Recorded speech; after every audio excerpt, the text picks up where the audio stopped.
नमस्कार, स्वागत आहे तुमचं आपल्या डिलिशियस कट्टा या मराठी चॅनलवर। आज आपण मसाला टोस्ट करणार आहोत। तर हा मसाला टोस्ट खूप सुंदर होतो। याला जर जवळून बघितलात याला अजिबात तेल राहत नाही। सगळीकडून अगदी छान खरपूस असा भाजला जातो। चवीला तर खूपच सुंदर लागतो। कोल्हापूरचं हे फेमस असं एक स्ट्रीट फूड आहे। तर असा मसाला टोस्ट तुम्हीही नक्की करून बघा। माझी रेसिपी जर तुम्हाला आवडली तर लाईक करा, कमेंट करा आणि जर माझ्या चॅनलला सबस्क्राईब केला नसाल तर माझ्या चॅनलला सबस्क्राईब करा।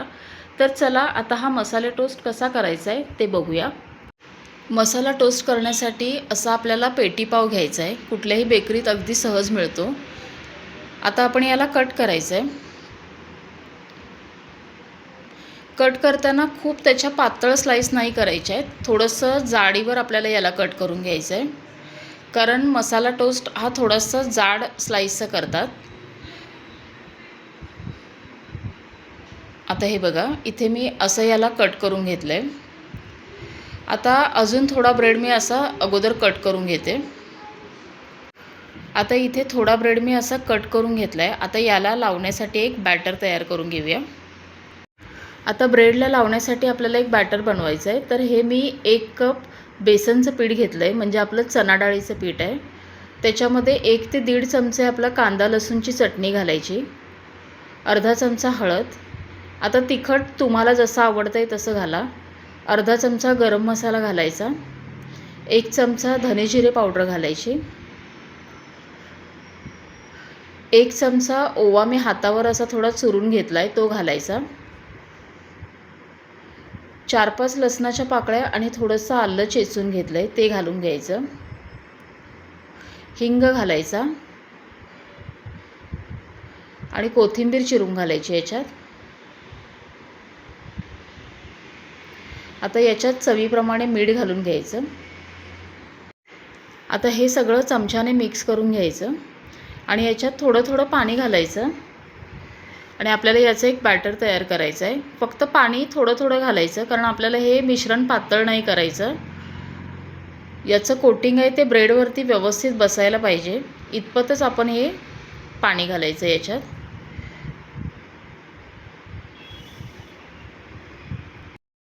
आता इथे बघा, हे पीठ मी थोडं थोडं पाणी घालत असं केलं आहे। आता हे कोटिंग जेव्हा आपण ब्रेडला लावणार ते अजिबात पडत नाही, त्यामुळे अशा कन्सिस्टन्सीचं आपल्याला बॅटर तयार करायचं आहे। आता हे बरोबर झालं आहे। आता हे लगेच आपण ब्रेडला लावायला घेऊया।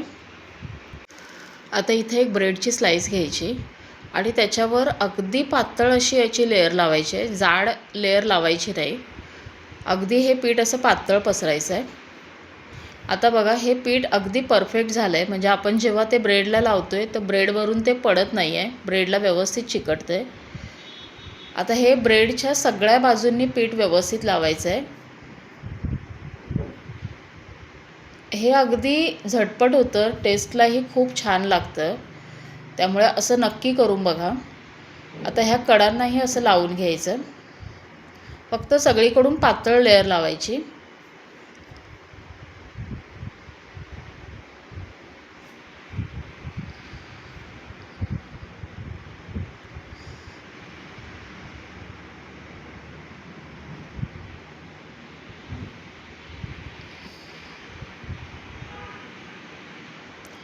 याच्यात आपण सोडा वगैरे काही घालायचं नाही। हे बघा, अगदी व्यवस्थित झालं आहे। आता हे सगळीकडून लावून झालं आहे।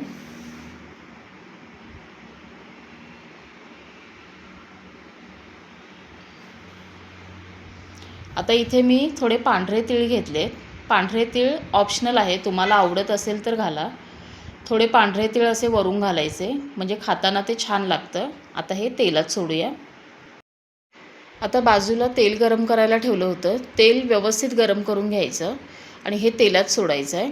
आता तेलात सोडल्यानंतर गॅस मीडियम करायचा आणि पहिला एक बाजू थोडी भाजू देऊया। आता याला झाऱ्याने वरच्या साईडलाही थोडंसं तेल घालायचं, म्हणजे वरची बाजूही त्याच्याबरोबर भाजली जाते। मीडियम गॅसवरती छान असं भाजायचं, म्हणजे पीठ आतपर्यंत व्यवस्थित भाजलं जातं, आतून ते कच्चं नाही लागत। आता हे परतून घेऊया। आता याची दुसरी बाजू देखील व्यवस्थित भाजायची आहे. असं दोन्ही बाजूंनी आपल्याला छान खरपूस असं भाजून घ्यायचं आहे. आता इथे बघा, हे मी दोन्ही बाजूंनी परतत असं छान खरपूस असं भाजून घेतलं आहे. रंग बघा किती सुंदर आला आहे. हे खूप छान होतं, त्यामुळे नक्की करा. आता याला भाजून झाले, काढून घेऊया. तेल व्यवस्थित गाळायचं आणि काढून घ्यायचं आहे. आता इथे बघा, इथे आपला मसाला टोस्ट करून तयार आहे. आता जर तुम्ही जवळून बघितलात, याला अजिबात तेल राहत नाही. हे जराही तेलकट होत नाही आणि सगळ्या बाजूंनी बघा खूप छान असं भाजलं गेलं आहे. तीळही याच्यावर खूप सुंदर दिसतात. आता याच्याबरोबर खाण्यासाठी आपण मिरची तळायची आहे. तर मिरचीला मधून चीर देऊन तेलात तळून घ्यायचं आणि नंतर मिठामध्ये थोडंसं घोळवून घ्यायचं. हा मसाला टोस्ट आणि ही मिरची खूप सुंदर लागतं. तर असा मसाला टोस्ट तुम्हीही नक्की करा. माझी रेसिपी जर तुम्हाला आवडली असेल तर लाईक करा, कमेंट करा आणि जर माझ्या चॅनलला सबस्क्राईब केलं नसाल तर माझ्या चॅनलला सबस्क्राईब करा.